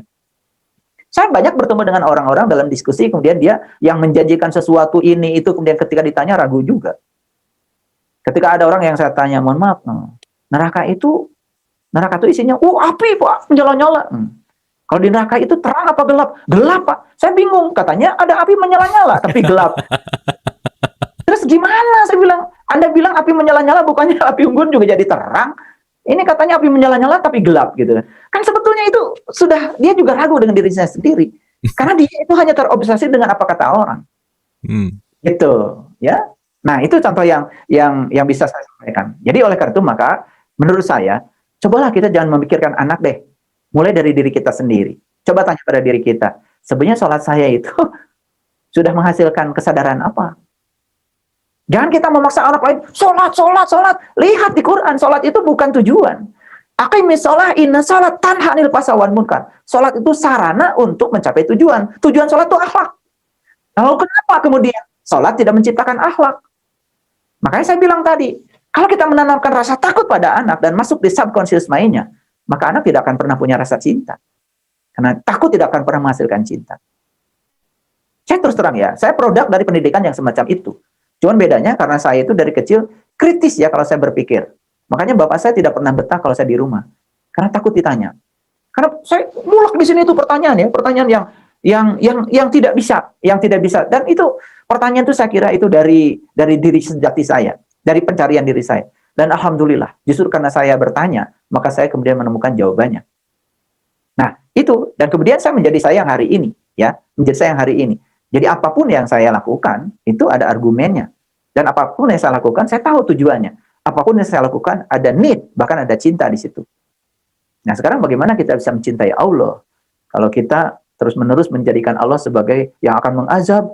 Kan kita sudah memberikan inkoherensi pada anak kita. Katanya Allah itu, Allah itu maha pengasih, maha penyayang. Tapi kalau kamu nggak baik sama Allah, kamu akan diazab sama Allah. Nanti bikin konflik pada diri anak. Untung aja anaknya nggak pernah mikir. Kalau anak saya digituin mikir. Kata ayah, Allah maha pengasih, maha penyayang. Tapi Allah mengazab gitu. Terus di mana Allah itu kan kasih sayangnya? Jadi kita Allah menempatkan Allah itu seperti kita, ya. Seperti kita, ya. Kalau Allah itu tersinggungan seperti kita, Allah itu kadang-kadang mengazab seperti kita, gitu. Ya Allah, masa begitu? Kita sudah membangun ya sesuatu yang tidak koheren di pikiran anak kita. Makanya gini deh, rumus jelasnya. Ayo kita belajar dulu deh orang tuanya gitu. Nah, produk hasil belajar itu nanti akan menular pada anak-anak kita. Saya mengajak belajar dulu deh orang tuanya gitu. Gitu. Jangan sok-sok kemudian jadi orang tua yang bisa menyelamatkan anak seakan-akan kemudian doktrin-doktrin yang tidak efisien bagi kita pun kemudian didoktrinkan pada anak kita. Udah jangan mewariskan yang kayak gitu deh. Ya, kita mulai dari diri kita sendiri. Di dialog positif ini ada sarananya untuk sadar. Alhamdulillah, luar biasa. Dan yang terakhir satu lagi singkat aja, gimana untuk proses perjalanan, kan pertanyaannya dari direct message ini adalah masih di level syariat gitu, mau masuk ke esensi Isra Mi'raj, langkah apa yang pertama harus dilakukan kira-kira gitu Ayah Guru. Oke. Sayang sekali kita ini salah paham dengan level. Seakan-akan belajar agama itu syariat dulu, nunggu nanti sekian tahun torikot, nunggu sekian tahun baru hakikat, nanti baru ma'rifat. Itu yang keliru. Nabi Muhammad dalam hadisnya mengatakan, awaludin ma'rifatullahi ta'ala wa rasuli. Awalnya agama adalah mengenal Allah dan Rasulnya. Jadi ma'rifat itu yang awalnya agama. Sampai dalam hadisnya Nabi Muhammad mengatakan, ma'rifat itu adalah modalku. Akal pikiran sumber agamaku. Rindu adalah kendaraanku. Baru yang terakhir, sholat adalah hiburanku. Jadi sholat itu manifestasi sebetulnya dari pengenalan kita kepada Allah, lalu kita ingin ya memanifestasikan ya rasa hormat kita kepada Allah. Itu syariat. Jadi syariat itu belakangan. Ini kan kita kebalik. Makanya terlalu kental di syariat, akhirnya kita jadi merasa habis sholat mulai ngomongin yang nggak sholat. Itu syariat apaan itu? Anda tuh nggak sholat gitu. Ya. Jadi sebetulnya bukan begitu. Awalnya agama itu mengenal Allah dan Rasulnya. Itu Rasul yang mengatakan, awaludin ma'rifatullahi ta'ala wa rasuli. Awalnya agama mengenal Rasulullah, Nabi Musa, Nabi Adam, semua mengawali perjalanan hidupnya dari mengenal Allah. Jadi kita tuh terlalu khawatir ya ketika anak melakukan pencarian. Nah, ada anak-anak SMA sekarang yang belajar dengan saya banyak sekali. Nah, orang tuanya khawatir ya. Aduh, anak saya kok belum sholat. Tenang aja, saya bilang, tenang aja. Nanti dia sholat. Di kesadarannya dia, itu lebih keren daripada sholat karena takut orang tua. Gak ada bapak ibu bentar dia sholat, saya bilang. Saya akan ajarkan rasanya sholat sama dia. Kalau sudah ketemu rasa, disuruh makan yang gak ada rasanya, pasti akan takut. Dia gak akan mau. Tapi disuruh makan yang dia hobi makanan itu, malah justru bisa jadi di belakang kita dia makan. Rasa itu ya, rasa itu urusan pribadi. Dan rasa itu urusan pengalaman. Dan kita tidak menanamkan rasa kan sebetulnya. Kita menanamkan doktrin. Tidak menanamkan pengalaman, menanamkan doktrin. Harus sholat ya, kalau tidak sholat kamu nanti masuk neraka. Itu terus diulang-ulang pada anak kita. Bukankah kita memenjarakan mereka? Okay. Saya kira itu, Kang Abu. Hatur nuhun, Ayah Guru, luar biasa, mantap, luar biasa. Kita ke Bapak Iwan Krisna, silakan. Pak Iwan Krisna. Oke, kalau gitu ke Ibu Mayang dulu. Assalamualaikum, Ayah. Waalaikumsalam. Waalaikumsalam, silakan. Ya, melihat penjelasan, dengar penjelasan Ayah tadi kan hakikat Isra Mi'raj itu lebih ke meniti ke dalam diri. Nah, saya pernah mendapat penjelasan Ayah tentang hakikat Isra Mi'raj bahwa Isra Mi'raj adalah perjalanan manusia waktu di alam rahim dari kegelapan menuju cahaya. Mohon penjelasan Ayah mengenai hal ini. Terus yang kedua, waktu perjalanan itu setelah Rasulullah itu sampai kepada Allah, kenapa Rasul kembali ke bumi? Bukankah pertemuan dengan kekasihnya adalah sebuah kerinduan yang ditunggu-tunggu? Terima kasih Ayah. Mohon penjelasan. Oke, terima kasih Ibu Mayang. Luar biasa ya. Di Quran surat Al-Kahfi ayat yang ke-18 itu diceritakan bahwa bahwa kita ini sebetulnya harus bolak-balik antara kanan dan kiri. Jadi kanan itu selalu di Quran itu lambang dari spiritual, rohani, dan kiri itu lambang dari material. Karena memang kita tugas ke dunia ini adalah memberadabkan dunia, menciptakan peradaban dunia. Aslinya manusia itu adalah makhluk cahaya. Aslinya manusia itu makhluk spiritual yang dibungkus dengan tubuh untuk memakmurkan bumi. Jadi tugas kita di bumi ini sebetulnya untuk memakmurkan bumi.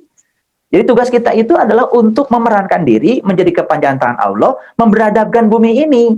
Dan kalau kita sukses memberadabkan bumi ini, udah akhirat nggak usah dipikirin gitu. Dan kebanyakan malah kita ya ketika orang semangat memberadabkan bumi, oh kamu terlalu duniawi ya, oh gitu. Itu penilaian yang dikotomi. Kita diutus ke dunia ini untuk ngurusi dunia loh, bukan untuk ngurusi yang lain.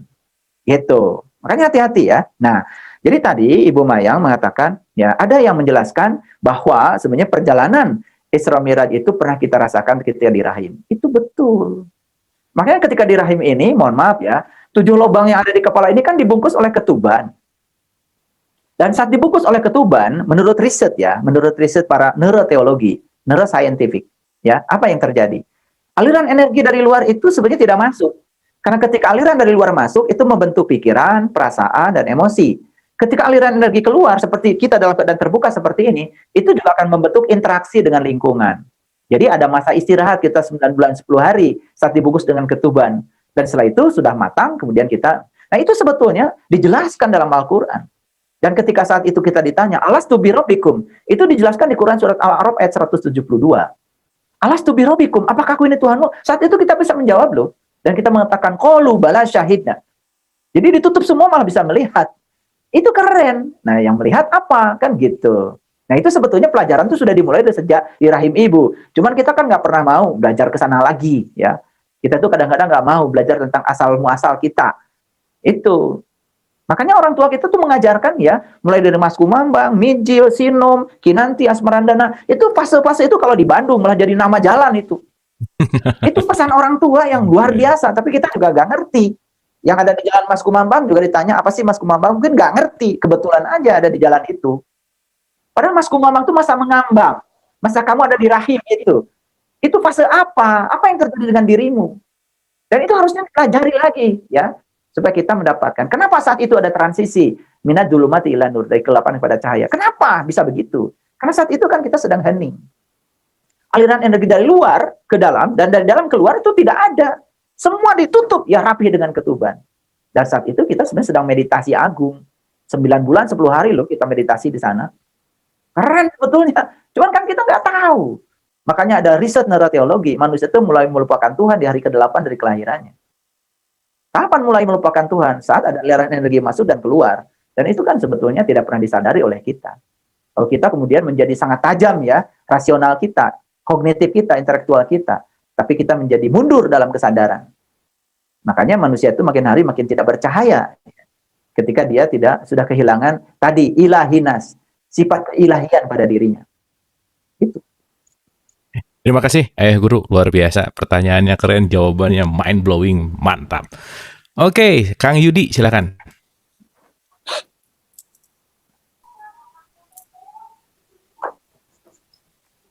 Halo, Assalamualaikum. Waalaikumsalam. Silakan. Siap, Al-Quran yang selama ini saya pelajari, saya menemukan yang ingin saya tanyakan. Al-Fatihah itu ada ayat ke-1-nya itu ada Bismillahirrahmanirrahim. Namun di 113 surat lainnya, Bismillah itu tidak menjadi ayat ke-1. Nah, itu pertanyaannya ada makna apa bahwa di Al-Fatihah Bismillah menjadi ayat ke-1, tapi di yang lain di luar surat. Kemudian yang kedua, di surat At-Taubah, surat ke-9, tidak ada Bismillah. Ada makna apa itu di situ, Ayah Guru? Mohon pencerahannya. Nuhun, Ayah. Nuhun, Kang Abu. Hatur nuhun. Hatur nuhun, Kang Yudi.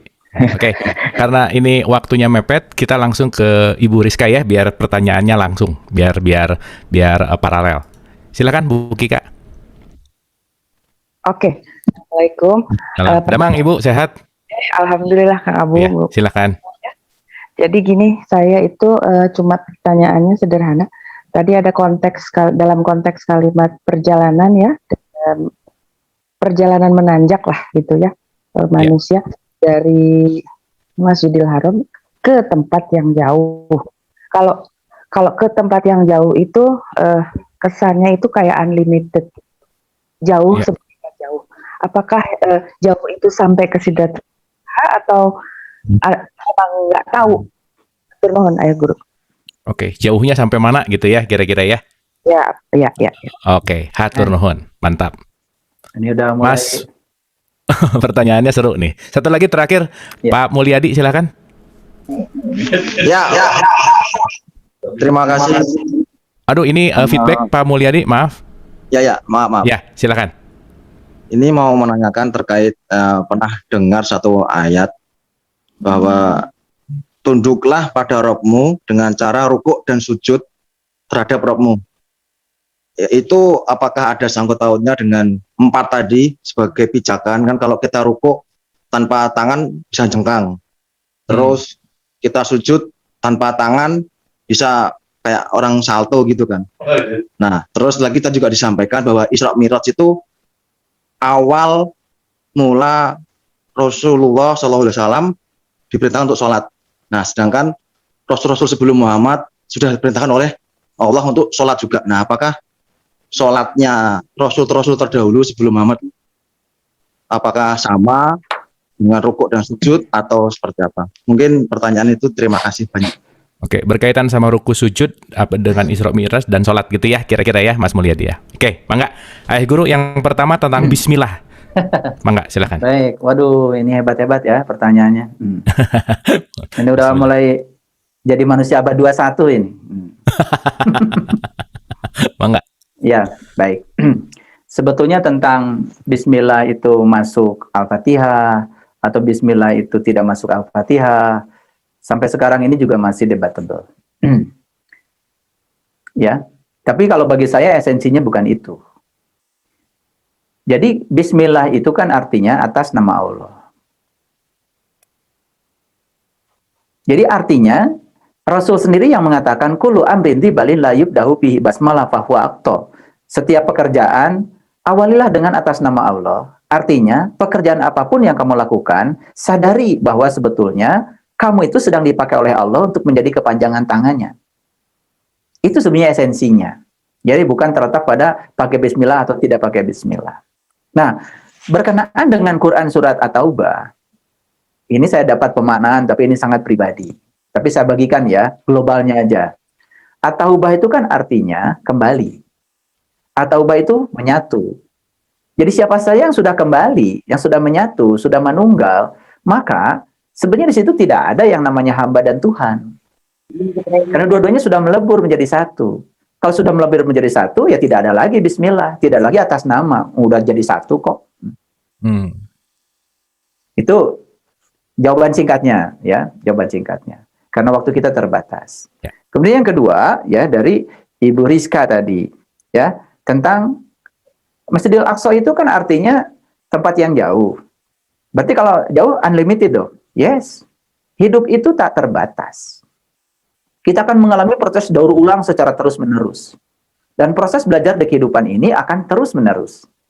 Jadi kehidupan ini sebetulnya akan abadi, seabadi ilahi. Karena proses akan terus berjalan. Oleh karena itu, mereka yang sudah mengatakan dirinya, saya sudah sampai, itu artinya nggak nyampe kemana-mana. Kan Allah itu tak terbatas. Jadi sampai kata-kata sampai itu tentu saja di kesadaran masing-masing. Jadi tidak ada titik akhir. Karena begitu sampai di titik akhir, dan tidak ada pencarian lagi. Sekali lagi, begitu sampai di titik akhir, berarti pencarian selesai. Pencarian itu akan terus ada ketika pertanyaan tetap ada. Ulangi lagi, riset, penelitian akan tetap ada kalau rumusan masalah diadakan lagi.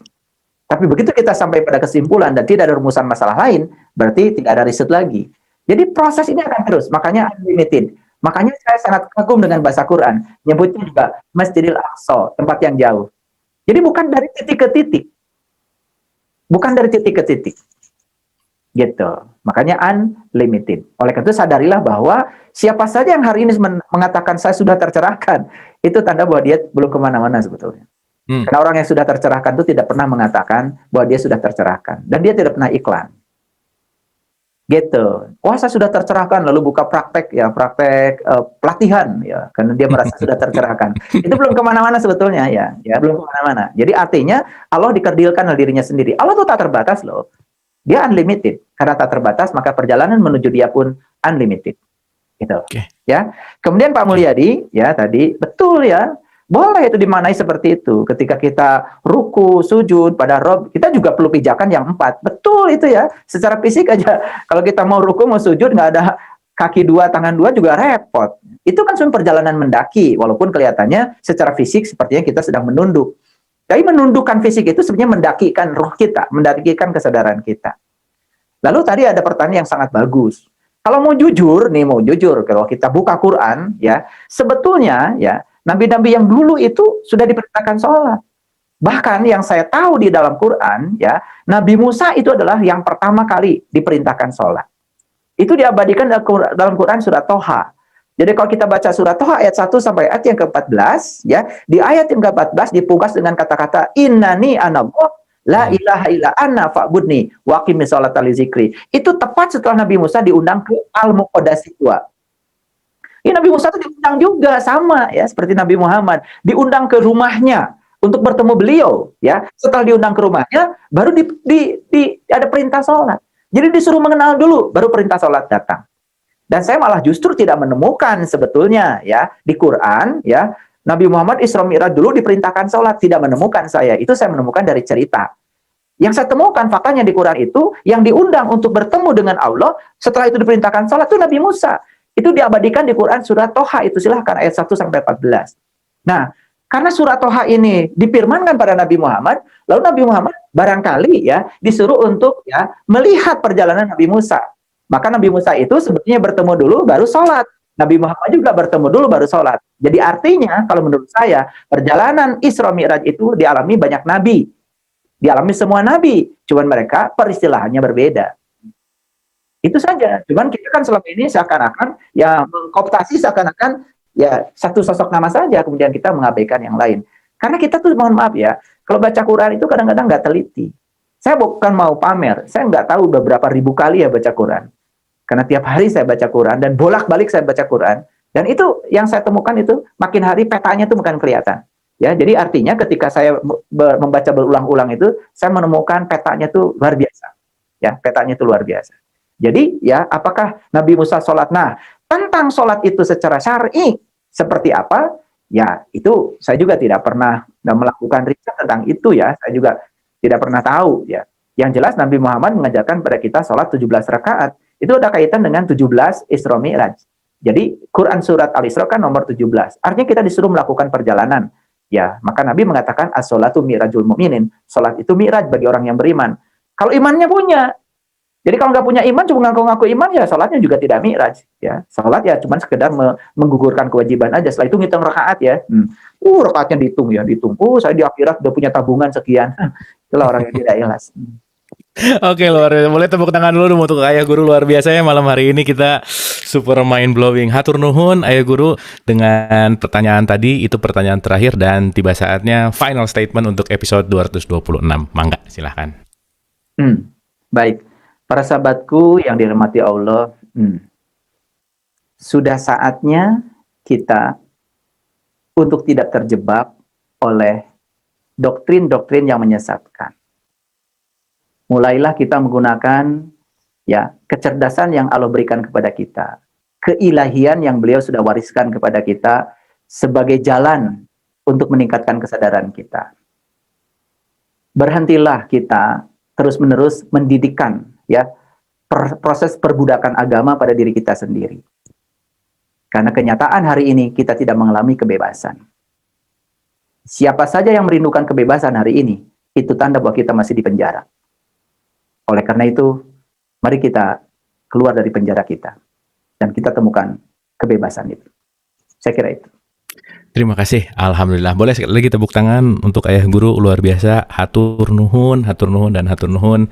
Luar Ya, biasa malam hari ini kita banjir ya, banjir sekali insight, banjir sekali pengetahuan. Wah, superb deh ini penjelasan Isra Miraj, one of the best lah intinya. Alhamdulillah kita bersyukur kehadiran Ayah Guru sebagai perantara untuk menjelaskan kepada kita, dan sekali lagi terima kasih, sehat selalu dan jangan bosan-bosan untuk hadir ke Dialog Positif. Hatur nuhun Ayah Baik. Guru. Hatur Baik, nuhun, sama-sama. hatur nuhun.